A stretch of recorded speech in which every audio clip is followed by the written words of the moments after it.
Hi folks. So last week was very busy with all the eclipse preparations. I had to get my gear in order and all of that.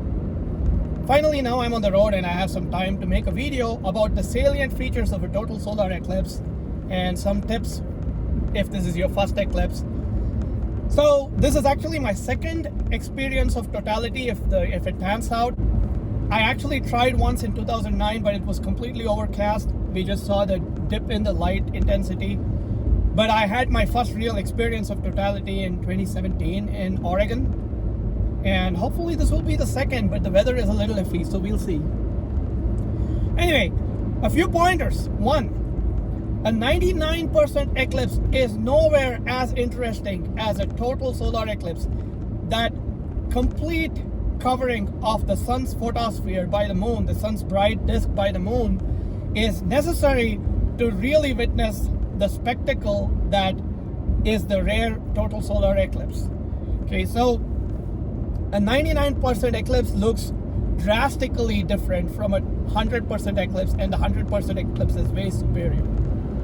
So if you can get onto that thin region, that small band on the earth where you are completely in the shadow of the moon, that would be amazing, because that's where given that the brightest part of the sun is completely blocked, you see the faint outer layers of the sun's atmosphere called the chromosphere and the corona, and they are really a spectacle to be witnessed. Okay, so that's point number one. 99% is way less interesting than 100%. How do you know where the band is? Okay, so French eclipse expert Xavier Jubier, he has an interactive Google Maps overlay. There was some recent news that his calculations could be off by about 600 meters on either end of the band, so you don't want to be anywhere at the edge of his band unless you're interested in certain specific phenomena of the eclipse. If you're just generally interested in looking at a total solar eclipse, then you want to be as close as possible to the center of the band, because that's where you will get the longest duration of totality. If you use Xavier Jubier's interactive map and you click on any point, it'll give you the times for the start and the end of totality and also the duration of totality. These are expected to be accurate to about 10 seconds. So keep in mind that safety margin. We'll talk about that later, why it's important. But you use this map to find out where you can go and how long and when the totality begins, how long the totality is and when it begins for your specific region. Now, the second point here is that the weather forecast for this particular eclipse, the 2024 total solar eclipse in North America, is really bad. There are a lot of storms and clouds right on the path of totality, which is really unfortunate. Texas was predicted to be the clearest place to go in the long-term climate forecast, but from the present weather forecast, it looks like South Texas will be mostly stormy. It starts getting perhaps better around the northern Dallas area, which is where I'm hoping to go. But if you really want to catch it for sure, you should be trying to get to either New York, Vermont, Maine, maybe northern Arkansas, southern Missouri, or southern Illinois, maybe parts of Indiana. Okay, so the weather forecast is never 100% correct, so you have to keep looking at the forecast and for renewed guidance. Don't cancel your tickets as yet, and really see the forecast like a day prior, and that's when it's like really reliable. 3 days prior is okay. So right now we are going to start seeing the correct forecasts. Okay, high clouds are okay in the forecast. They will not block the sunlight so badly that you will miss the complete spectacle that the total solar eclipse is, but low clouds are problematic. So that's about the weather. The third thing to know is that the traffic is expected to be really bad right after the eclipse, so the recommendation from various agencies is to just stay the night of the eclipse where you are if you can. My friend who witnessed the 2017 eclipse in southern Indiana area, he mentioned that there was an 8-hour traffic gridlock on his way back, and what was a 300-mile journey supposedly became a 12-hour journey. So plan for a lot of traffic, especially in the hours after the eclipse, as everybody is trying to scurry back to their homes. So in 2017, I actually stayed an entire night after the eclipse in the forest where we were observing it, and we got there I think a day prior or something like that, so we did not see a lot of traffic, but it was still bumper to bumper moving traffic on the day after the eclipse when we headed out in Oregon. So prepare for traffic. The fourth thing to talk about is eclipse safety.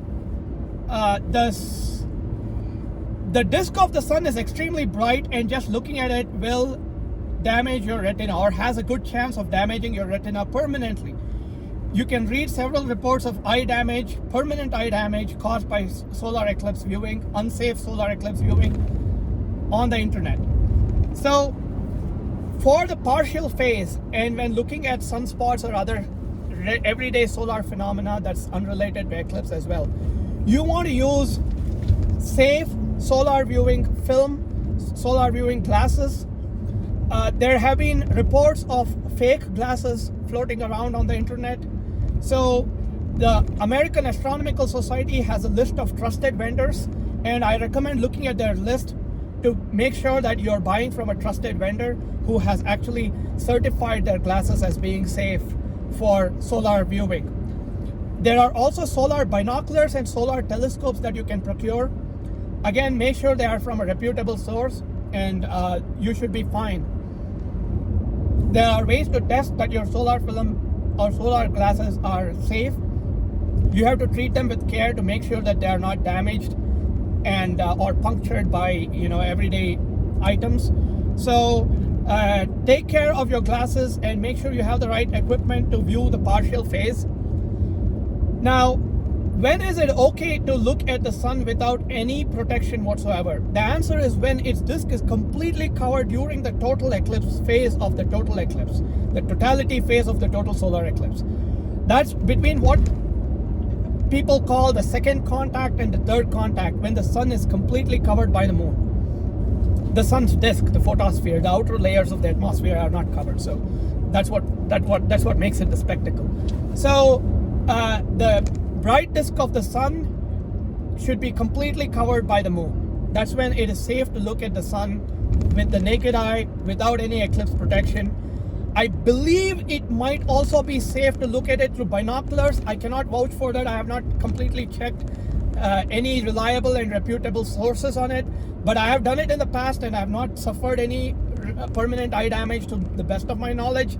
I would say look up this research paper by Ralph Chow that the American Astronomical Society hosts on their website on eclipse safety, and that will be your guide to when it is okay to look at the sun without any filtering, and what instruments are okay to do so.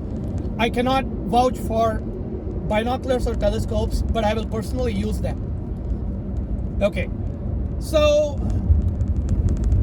that's about solar eclipse safety. One more important thing to remember is the most dangerous thing that you could be doing is to let your eyes become exposed to the partial phase of the sun that gets uncovered right after totality. Your eyes are dark adapted, your pupils are dilated, and even the slightest sliver of sunlight is supposedly dangerous. I know people who have looked at the so-called diamond ring at the third contact, that's the end of the total phase of the eclipse, with their unaided eyes. I don't think it is safe. I have not read any reports saying that it is safe. I do not do it.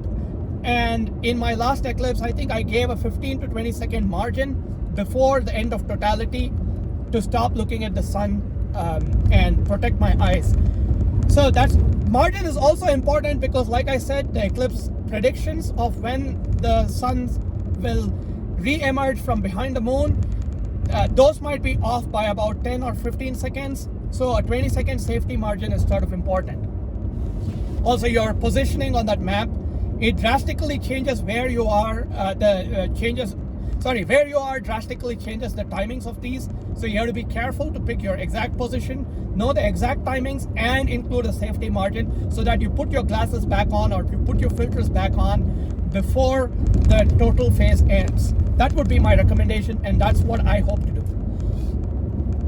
Okay, one more note to watch on what to watch for during a total solar eclipse. There are a lot of phenomena that just breeze past through you in those 4 or 3 minutes of totality. So there's a lot to look out for, and including like the erratic behavior of birds, which I've seen, the sudden drop in temperature, the sudden drop in surrounding brightness.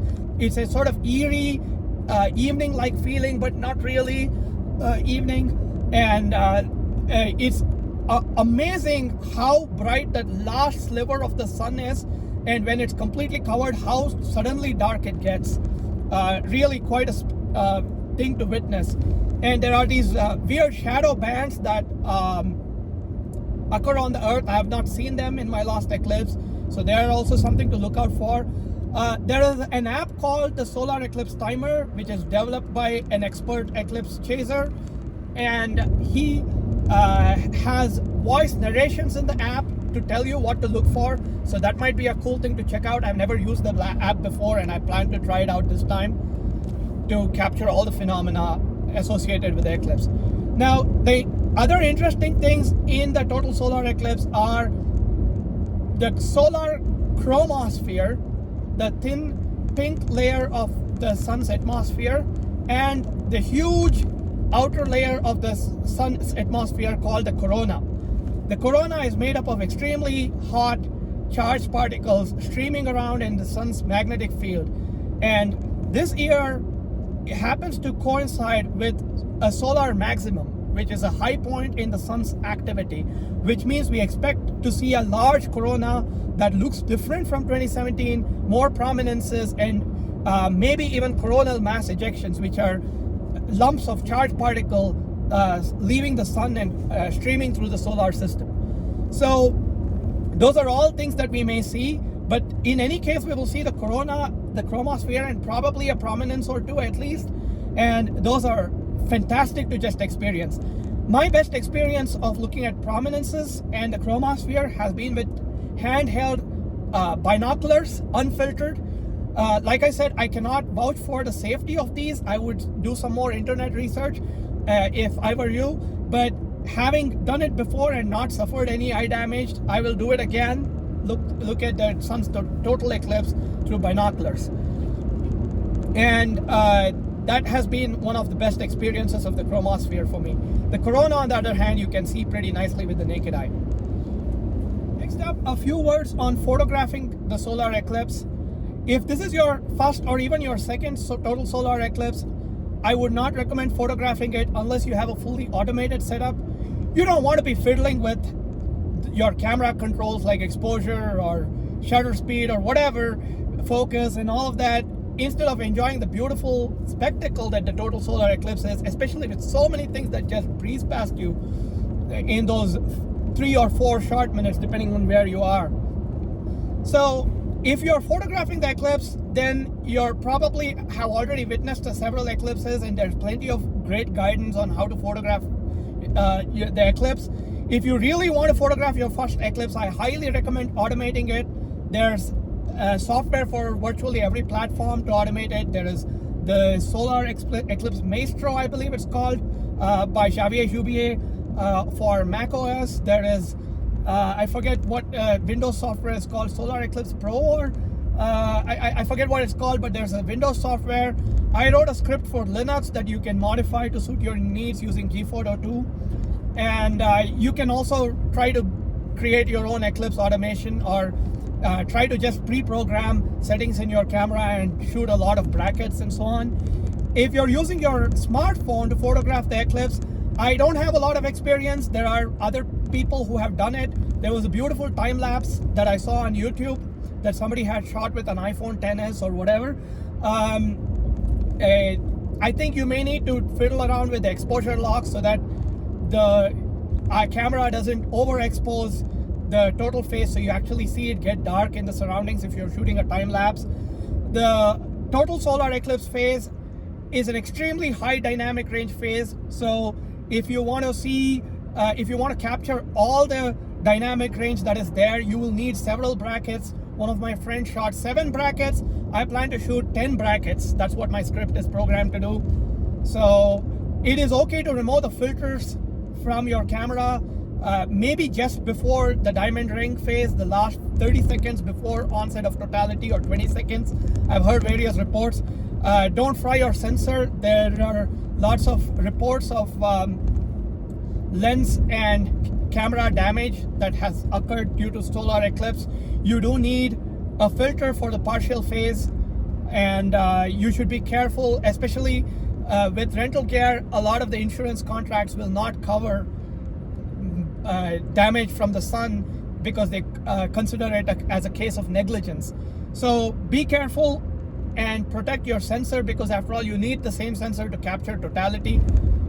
So read up on the internet what's the right thing to do. I plan to remove my filter about 30 seconds before totality. My camera is old. I don't mind risking the sensor a little bit as long as it doesn't cause a fire hazard. So, and I really want to experience the spectacle that totality is and not worry about my camera. So the one manual action I need to do with my camera is remove the filter, and I'm going to try and make it as smooth as possible. For that reason, I made my filter magnetically attachable. I don't have a lot of experience photographing. This is my second eclipse. My first eclipse, I just put my camera on an intervalometer and shot 3 brackets. I didn't get very good pictures, but like I said, that was my first eclipse. My focus was on enjoying the eclipse, not photographing it. Okay, finally, a note about the next solar eclipse in America. The next solar eclipse in the US is going to be in 2033, but it's in a highly inaccessible and remote part of Alaska, which may also have substantial amount of snow at that time of the year. So that might be really hard to get to. The next realistic one that is well accessible to a lot of Americans is in 2045.